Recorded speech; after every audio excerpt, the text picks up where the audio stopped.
बात करने जा रहे हैं आज ऑस्मोसिस की, परासरण की।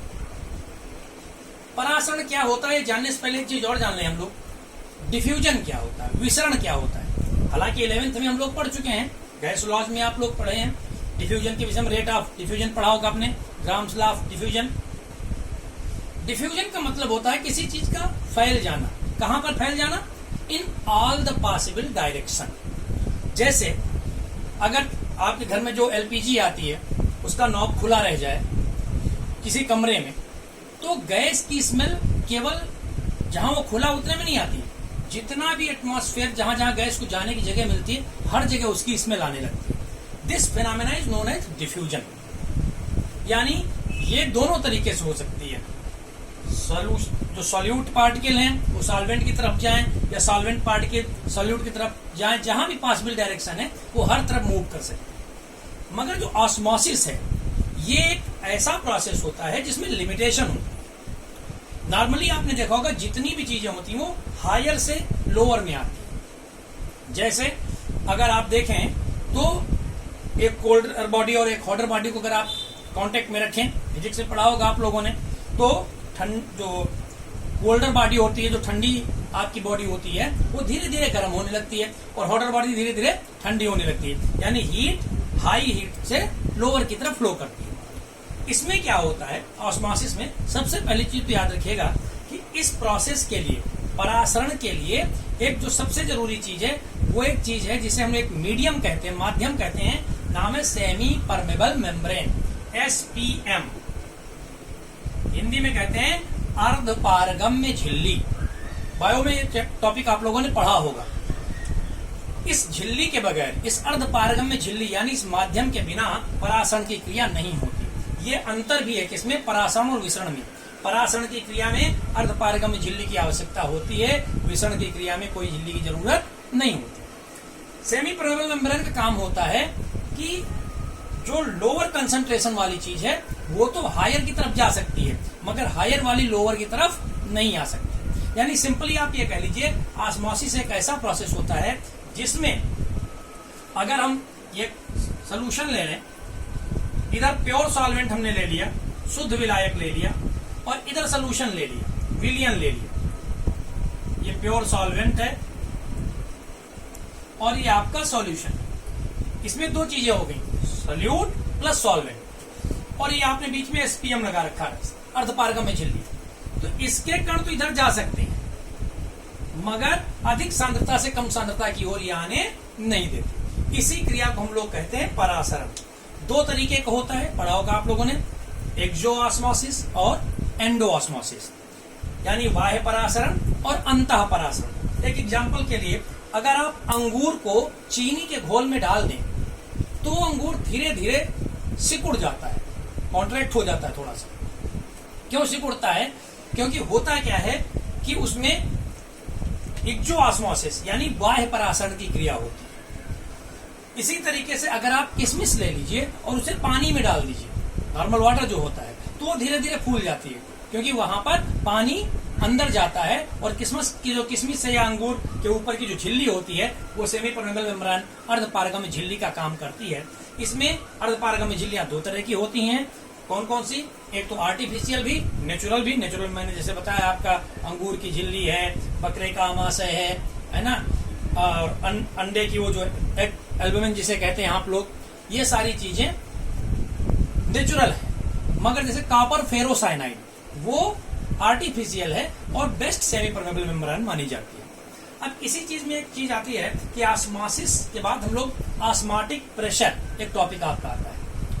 तो सिंपल सी डेफिनेशन आप याद रखिए कि जब कभी भी ये कम सांद्रता वाला विलयन अधिक सांद्रता की ओर जाता है, किसके द्वारा? अर्धपारगम्य झिल्ली के द्वारा। अगर इधर हम कोई ऐसा दाब लगा दें कि इसका इसमें प्रवाह रुक जाए, the flow of the solution of lower concentration into the higher concentration prevents, stops, that pressure is known as osmotic pressure। यानी सरल शब्दों में अगर हम कहें तो वह वायुदाब जिसके द्वारा परासरण की क्रिया रुक जाती है, परासरण दाब कहलाती है। अब इसको कैलकुलेट करने के लिए आप लोगों ने एक जो आपको साथ में PDF दी गई है उसमें आप लोगों ने देखा होगा डायग्राम बना हुआ, बर्कले हार्टले मेथड।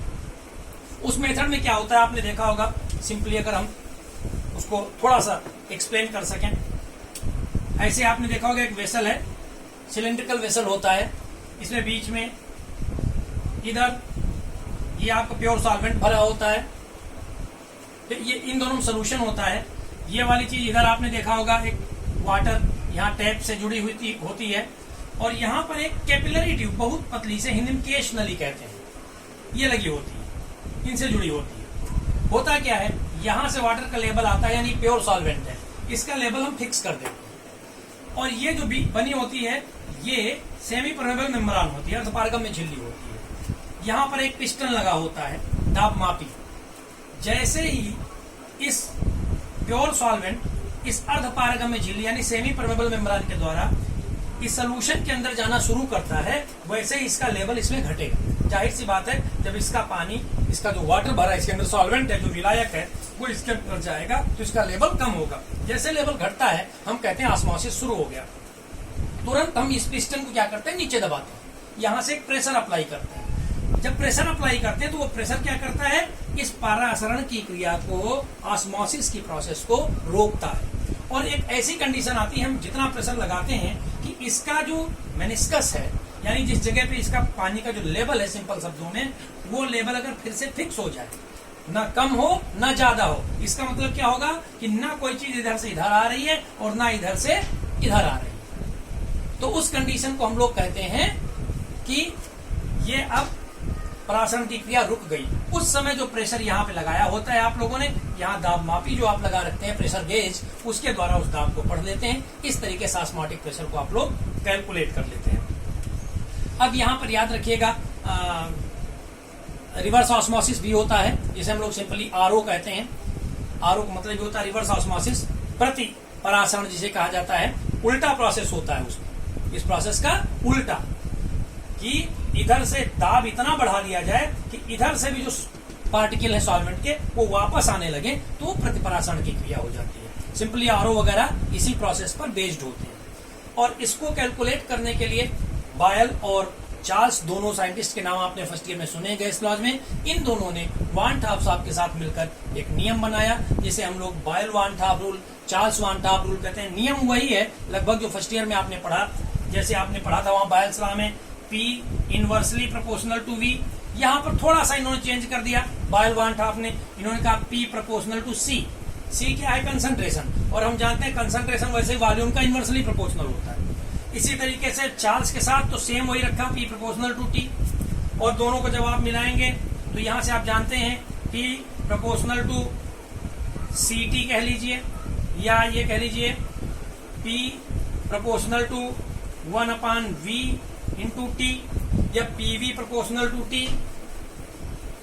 और यहां से कांस्टेंट आप लोग लगाते हैं PV इक्वल्स टू, वहां हम लोग लिखते थे RT, R गैस कांस्टेंट होता है, यहाँ आप R भी लिख सकते हैं, कुछ किताबों में S लिखा जाता है। S क्या बोलते हैं, सोल्यूशन कांस्टेंट, सॉल्यूशन कांस्टेंट। और अगर नंबर ऑफ मोल्स n हो जाए तो PV इक्वल्स टू NST। आप R भी लिख सकते हैं, क्योंकि S की वैल्यू जो होती है वो वही होती है जो R की वैल्यू होती है, 0.0821 लीटर एटमॉस्फेरिक पर मोल पर केल्विन। तो इस तरीके से आप इनका कैलकुलेशन कर सकते हैं ऑस्मोटिक प्रेशर का। अगले वीडियोज में अगले टॉपिक की बात करेंगे। Till then, thank you.